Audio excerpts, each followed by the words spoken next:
श्रीमद् भगवद गीता अध्याय 18। अर्जुन उवाच।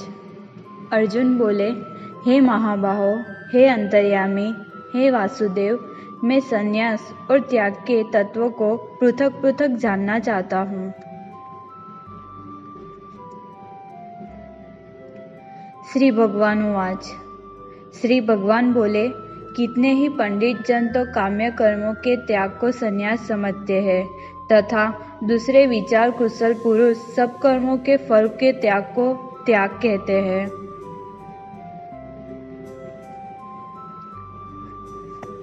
कई एक विद्वान ऐसा कहते हैं कि कर्म मात्र दोषयुक्त है, इसलिए त्यागने के योग्य है, और दूसरे विद्वान यह कहते हैं कि यज्ञ, दान और तपरूप कर्म त्यागने योग्य नहीं है।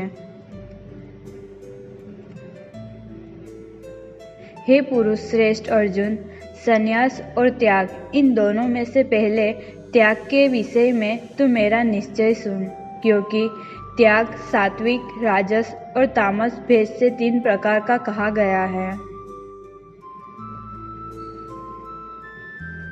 यज्ञ, दान और तपरूप कर्म त्याग करने के योग्य नहीं है, बल्कि वह तो अवश्य कर्तव्य है, क्योंकि यज्ञ, दान और तप ये तीनों ही कर्म बुद्धिमान पुरुषों के पवित्र करने वाले हैं।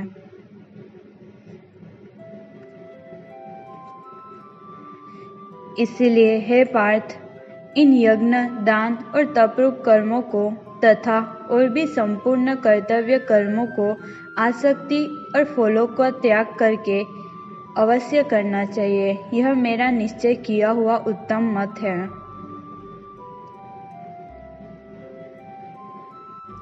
परंतु नियत कर्म का स्वरूप से त्याग करना उचित नहीं है, इसलिए मोह के कारण उसका त्याग कर देना तामस त्याग कहा गया है। जो कुछ कर्म है वह सब दुख रूप ही है, ऐसा समझकर यदि कोई शारीरिक क्लेश के भय से कर्तव्य कर्मों का त्याग कर दे, तो वह ऐसा राजस त्याग करके त्याग के फल को किसी प्रकार भी नहीं पाता।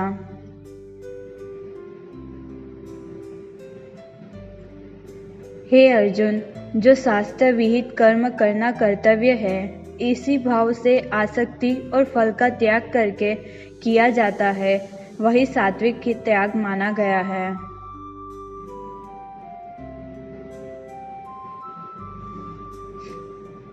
जो मनुष्य अकुशल कर्म से तो द्वेष नहीं करता और कुशल कर्म में आसक्त नहीं होता, वह शुद्ध सत्वगुण से युक्त पुरुष संशय रहित, बुद्धिमान और सच्चा त्यागी है।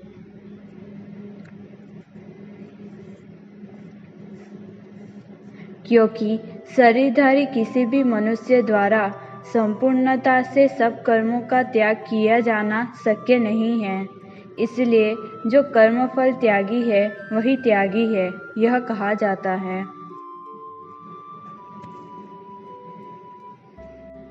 कर्मफल का त्याग न करने वाले मनुष्य के कर्मों का तो अच्छा, बुरा और मिला हुआ ऐसे 3 प्रकार का फल मरने के पश्चात अवश्य होता है, किंतु कर्मफल का त्याग कर देने वाले मनुष्य के कर्मों का फल किसी काल में भी नहीं होता।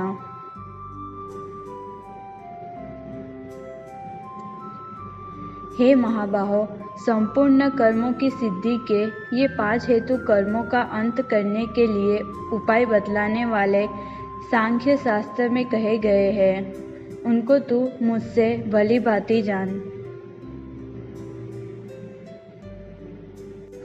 इस विषय में अर्थात कर्मों की सिद्धि में अधिष्ठान, जिसके आश्रय कर्म किए जाए उसका नाम अधिष्ठान है, और कर्ता तथा भिन्न भिन्न प्रकार के कारण, जिन जिन इंद्रियादिकों और साधनों द्वारा कर्म किए जाते हैं उनका नाम करण है, एवं नाना प्रकार की अलग अलग चेष्टाएं, और वैसे ही 5वां हेतु देव। पूर्वकृत शुभाशुभ कर्मों के संस्कारों का नाम देव है।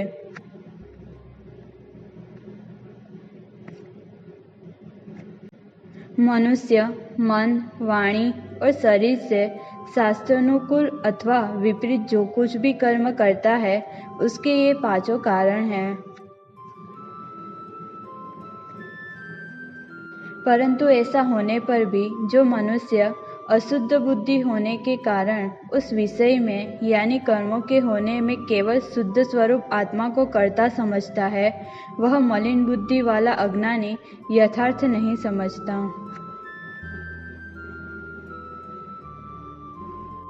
जिस पुरुष के अंतःकरण में मैं करता हूँ ऐसा भाव नहीं है तथा जिसकी बुद्धि सांसारिक पदार्थों में और कर्मों में लिपायमान नहीं होती, वह पुरुष इन सब लोगों को मारकर भी वास्तव में न तो मरता है और न पाप से बनता है।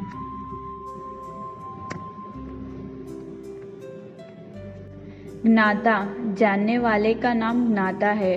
ज्ञान जिसके द्वारा जाना जाए उसका नाम ज्ञान है और ज्ञेय जानने में आने वाली वस्तु का नाम ज्ञेय है। ये तीनों प्रकार की कर्म प्रेरणा है और कर्ता कर्म करने वाले का नाम कर्ता है। करण जिन साधनों से कर्म किया जाए उनका नाम करण है तथा क्रिया करने का नाम क्रिया है। ये तीनों प्रकार का कर्म संग्रह है।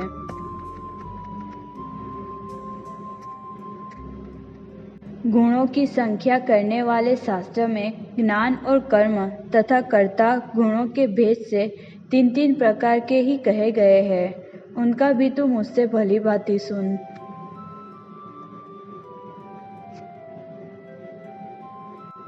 जिस ज्ञान से मनुष्य पृथक पृथक सब भूतों में एक अविनाशी परमात्मा भाव को विभाग रहित संभाव से स्थित देखता है, उस ज्ञान को तू सात्विक जान।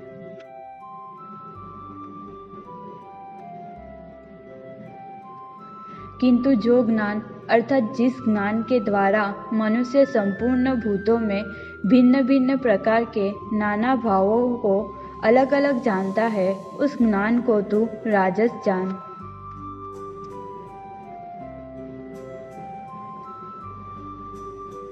परंतु जो ज्ञान एक कार्य रूपी शरीर में ही संपूर्ण के सदृश आसक्त है तथा जो बिना युक्ति वाला तात्विक अर्थ से रहित और तुच्छ है, वह तामस कहा गया है। जो कर्म शास्त्र विधि से नियत किया हुआ और कर्तापन के अभिमान से रहित हो तथा फल न चाहने वाले पुरुष द्वारा बिना राग द्वेष के किया गया हो, वह सात्विक कहा जाता है।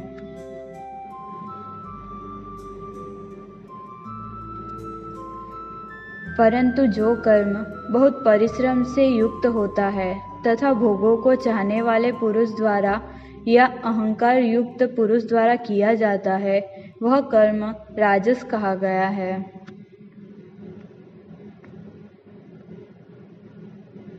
जो कर्म परिणाम, हानि, हिंसा और सामर्थ्य को न विचार कर केवल अज्ञान से आरंभ किया जाता है, वह तामस कहा जाता है।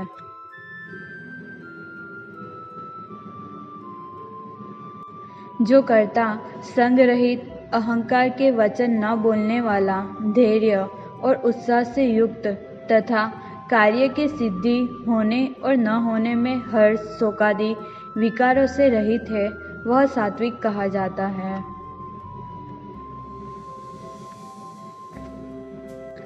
जो कर्ता आसक्ति से युक्त कर्मों के फल को चाहने वाला और लोभी है तथा दूसरों को कष्ट देने के स्वभाव वाला, अशुद्धाचारी और हर्ष शोक से लिप्त है, वह राजस कहा गया है।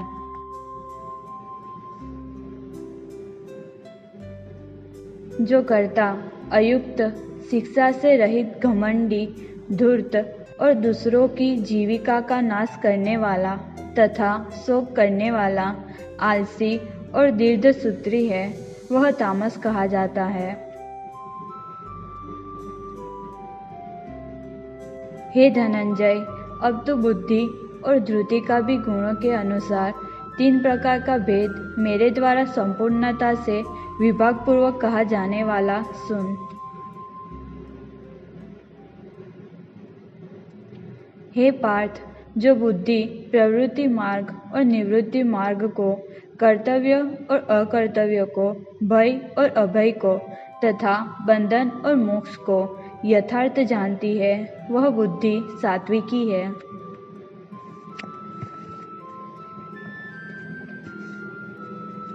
हे पार्थ, मनुष्य जिस बुद्धि के द्वारा धर्म और अधर्म को तथा कर्तव्य और अकर्तव्य को भी यथार्थ नहीं जानता, वह बुद्धि राजसी है।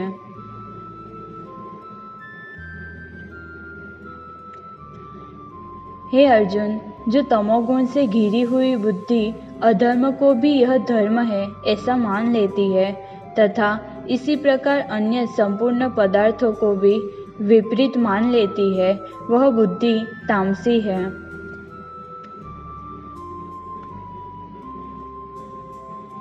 हे पार्थ, जिस अव्यभिचारिणी धारण शक्ति से मनुष्य ध्यान योग के द्वारा मन, प्राण और इंद्रियों की क्रियाओं को धारण करता है, वह धृति सात्विकी है।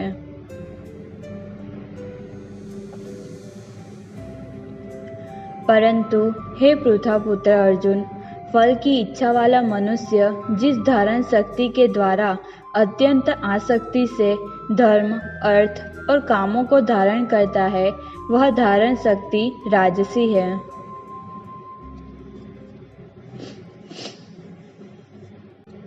हे पार्थ, दुष्ट बुद्धि वाला मनुष्य जिस धारण शक्ति के द्वारा निंद्रा, भय, चिंता और दुख को तथा उन्मत्तता को भी नहीं छोड़ता, अर्थात धारण किए रहता है, वह धारण शक्ति तामसी है।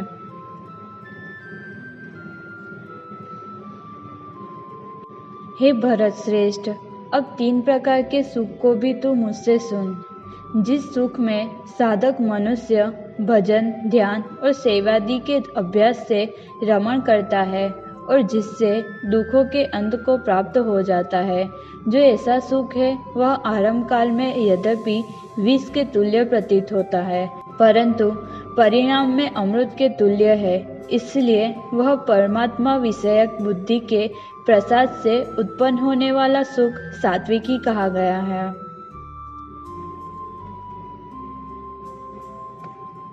जो सुख विषय और इंद्रियों के संयोग से होता है, वह पहले भोग काल में अमृत के तुल्य प्रतीत होने पर भी परिणाम में विष के तुल्य है, इसलिए वह सुख राजस कहा गया है।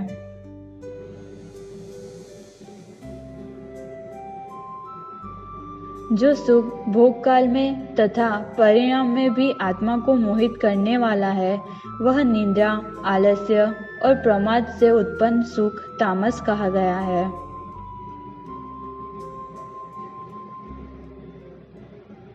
पृथ्वी में या आकाश में अथवा देवताओं में तथा इनके सिवा और कहीं भी ऐसा कोई भी सत्व नहीं है जो प्रकृति से उत्पन्न इन तीनों गुणों से रहित हो।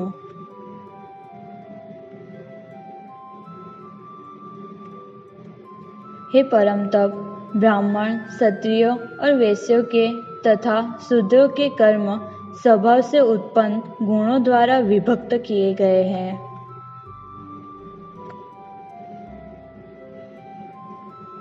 अंतःकरण का निग्रह करना, इंद्रियों का दमन करना, धर्म पालन के लिए कष्ट सहना, बाहर भीतर से शुद्ध रहना, दूसरों के अपराधों को क्षमा करना, मन, इंद्रिय और शरीर को सरल रखना, वेद, शास्त्र, ईश्वर और परलोक आदि में श्रद्धा रखना, वेद शास्त्रों का अध्ययन अध्यापन करना और परमात्मा के तत्व का अनुभव करना, ये सब के सभी ब्राह्मण के स्वाभाविक कर्म हैं।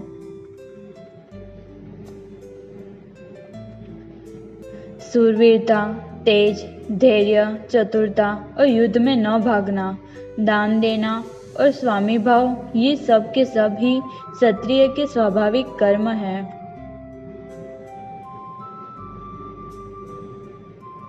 खेती, गोपालन और क्रय विक्रय रूप सत्य व्यवहार ये वैश्य के स्वाभाविक कर्म है तथा सब वर्णों की सेवा करना शूद्र का भी स्वाभाविक कर्म है।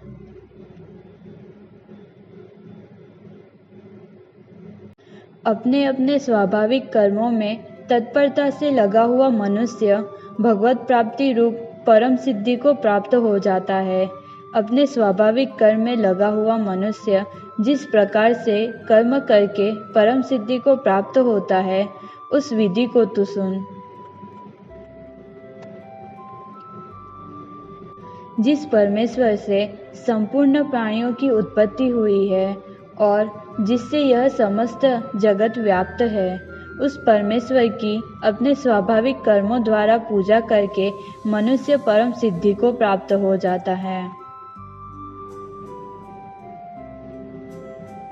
अच्छी प्रकार आचरण किए हुए दूसरों के धर्म से गुण रहित भी अपना धर्म श्रेष्ठ है, क्योंकि स्वभाव से नियत किए हुए स्वधर्म रूप कर्म को करता हुआ मनुष्य पाप को नहीं प्राप्त होता।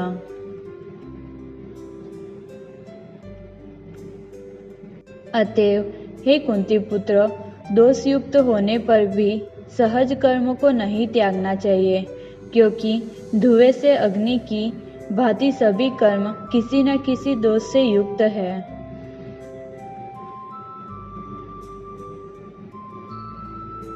सर्वत्र आसक्ति रहित बुद्धि वाला, स्पृहा रहित और जीते हुए अंतःकरण वाला पुरुष सांख्य योग के द्वारा उस परम नैष्कर्म्य सिद्धि को प्राप्त होता है।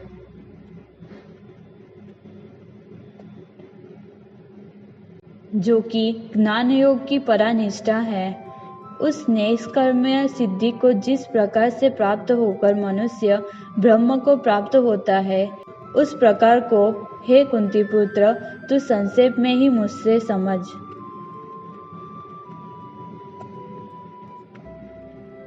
विशुद्ध बुद्धि से युक्त तथा हल्का, सात्विक और नियमित भोजन करने वाला, शब्दादि विषयों का त्याग करके एकांत और शुद्ध देश का सेवन करने वाला, सात्विक धारण शक्ति के द्वारा अंतःकरण और इंद्रियों का संयम करके मन, वाणी और शरीर को वश में कर लेने वाला, राग द्वेष को सर्वथा नष्ट करके भली भांति दृढ़ वैराग्य का आश्रय लेने वाला तथा अहंकार, बल, घमंड, काम, क्रोध और परिग्रह का त्याग करके निरंतर ध्यान योग के परायण रहने वाला, ममता रहित और शांति युक्त पुरुष सच्चिदानंदन ब्रह्म में अभिन्न भाव से स्थित होने का पात्र होता है।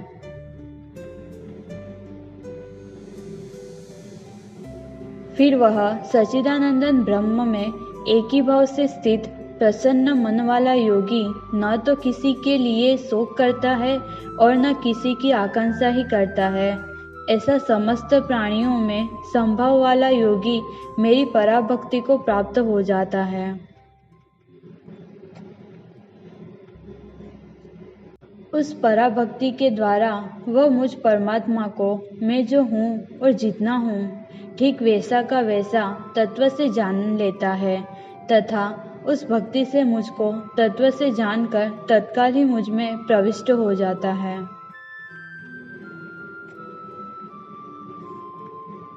मेरे परायण हुआ कर्म योगी तो संपूर्ण कर्मों को सदा करता हुआ भी मेरी कृपा से सनातन अविनाशी परम पद को प्राप्त हो जाता है। सब कर्मों को मन से मुझ में अर्पण करके तथा समबुद्धि रूप योग को अवलंबन करके मेरे परायण और निरंतर मुझ में चित्त वाला हो। उपर्युक्त प्रकार से मुझ में चित्त वाला होकर तू मेरी कृपा से समस्त संकटों को अनायास ही पार कर जाएगा, और यदि अहंकार के कारण मेरे वचनों को न सुनेगा तो नष्ट हो जाएगा, अर्थात परमार्थ से भ्रष्ट हो जाएगा। जो तू अहंकार का आश्रय लेकर यह मान रहा है कि मैं युद्ध नहीं करूँगा, तो तेरा यह निश्चय मिथ्या है, क्योंकि तेरा स्वभाव तुझे जबरदस्ती युद्ध में लगा देगा।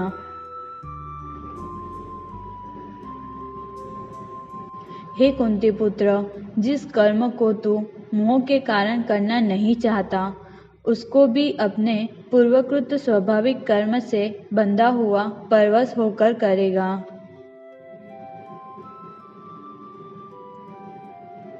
हे अर्जुन, शरीर रूप यंत्र में आरूढ़ हुए संपूर्ण प्राणियों को अंतर्यामी परमेश्वर अपनी माया से उनके कर्मों के अनुसार भ्रमण कराता हुआ सब प्राणियों के हृदय में स्थित है।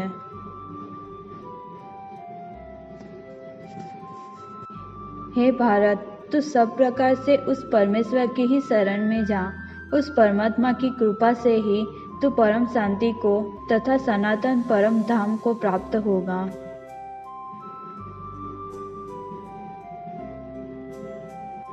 इस प्रकार यह गोपनीय से भी अति गोपनीय ज्ञान मैंने तुमसे कह दिया। अब तू इस रहस्य युक्त ज्ञान को पूर्णतया भली भांति विचार कर, जैसे चाहता है वैसे ही कर। संपूर्ण गोपनीयों से अति गोपनीय मेरे परम रहस्य युक्त वचन को तू फिर भी सुन। तू मेरा अतिशय प्रिय है, इससे यह परम हितकारक वचन मैं तुझसे कहूँगा। हे अर्जुन, तू मुझ में मन वाला हो, मेरा भक्त बन, मेरा पूजन करने वाला हो और मुझको प्रणाम कर। ऐसा करने से तू मुझे ही प्राप्त होगा। यह मैं तुझसे सत्य प्रतिज्ञा करता हूँ, क्योंकि तू मेरा अत्यंत प्रिय है। संपूर्ण धर्मों को अर्थात संपूर्ण कर्तव्य कर्म को मुझ में त्याग कर तू केवल एक मुझ सर्वशक्तिमान सर्वाधार परमेश्वर की ही शरण में आ जा। मैं तुझे संपूर्ण पापों से मुक्त कर दूंगा। तू शोक मत कर।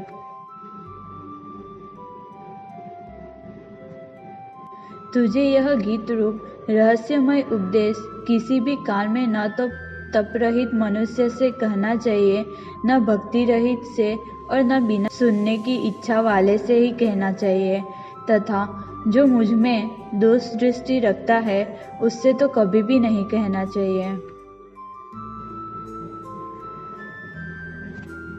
जो पुरुष मुझ में परम प्रेम करके इस परम रहस्य युक्त गीता शास्त्र को मेरे भक्तों में कहेगा, वह मुझको ही प्राप्त होगा, इसमें कोई संदेह नहीं है।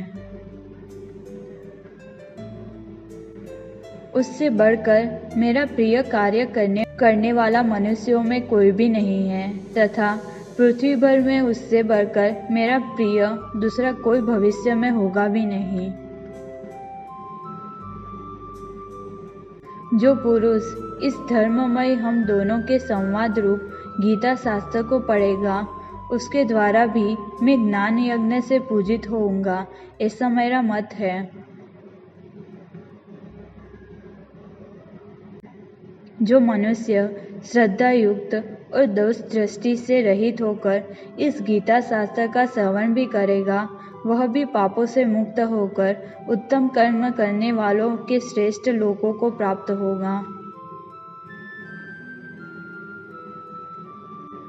हे पार्थ, क्या इस गीता शास्त्र को तूने एकाग्र चित्त से श्रवण किया? और हे धनंजय, क्या तेरा अज्ञान जनित मोह नष्ट हो गया? अर्जुन उवाच। अर्जुन बोले, हे अच्युत, आपकी कृपा से मेरा मोह नष्ट हो गया और मैंने स्मृति प्राप्त कर ली है। अब मैं संशय रहित होकर स्थिर हूँ, अतः आपकी आज्ञा का पालन करूँगा।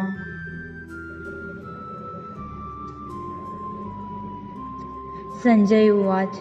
संजय बोले, इस प्रकार मैंने श्री वासुदेव के और महात्मा अर्जुन के इस अद्भुत रहस्य युक्त रोमांचकारक संवाद को सुना।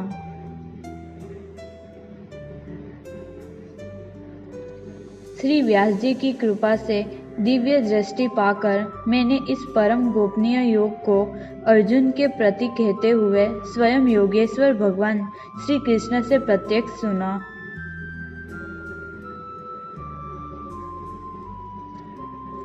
हे राजन, भगवान श्री कृष्ण और अर्जुन के इस रहस्य युक्त कल्याणकारक और अद्भुत संवाद को पुनः पुनः स्मरण करके मैं बार बार हर्षित हो रहा हूँ।